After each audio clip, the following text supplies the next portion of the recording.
understand that we're not working just for some Jamaicans. We're not just working for some people. As a government, this government recognizes we are working on behalf of all Jamaicans.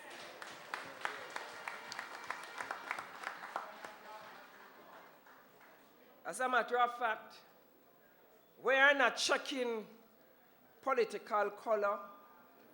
We're not checking anything like that.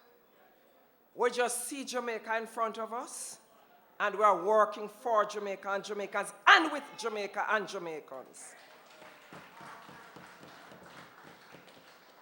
I want to make a serious point, because the negotiated IMF agreement by itself will not solve all our problems. And as the minister pointed out, it will assist for us to unlock funding from international financial institutions. But understand, the solution to Jamaica's problem rests with us Jamaicans. And here in Jamaica, we need to work together. We need to find the solutions. And we need to work together for the development and growth that is required in this country.